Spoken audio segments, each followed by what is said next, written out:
The phones are ringing in Come My Way travel agency in Miami.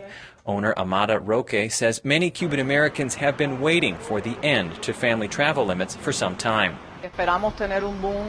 We expect to see a boom in Cuban Americans traveling to the island, unlike anything that we've seen in many years.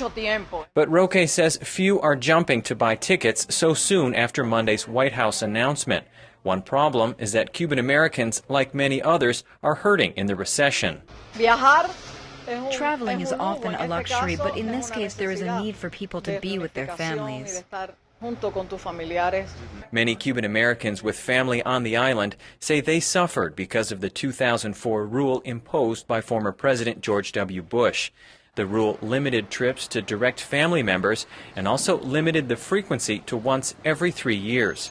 White House spokesman Robert Gibbs said President Obama made a promise on the campaign trail to change the policy. I think maybe the best way to sum this up is the way the president summed this up last year, to say that there are no better ambassadors for freedom than Cuban Americans. One leading Miami group, the Cuban American National Foundation, welcomed the president's decision.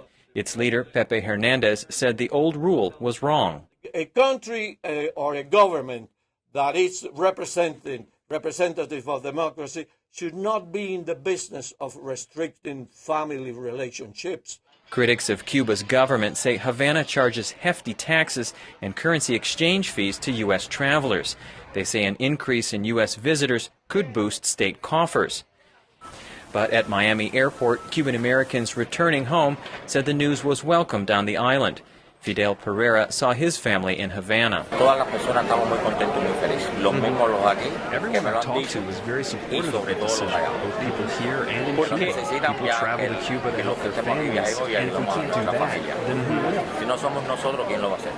Insurance agent Celia Delgado hopes to be in Havana next month to see a granddaughter she has not seen in years.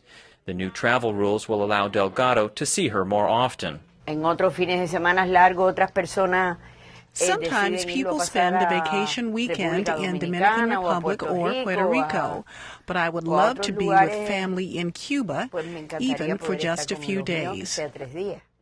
In Congress, some lawmakers are backing a measure that would enable all Americans to visit Cuba.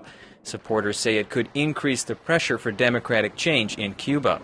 But critics say decades of visits by Canadians and Europeans have had no impact. At a summit this weekend, Latin American leaders are expected to pressure President Obama to open up further to Cuba. Brian Wagner, VOA News.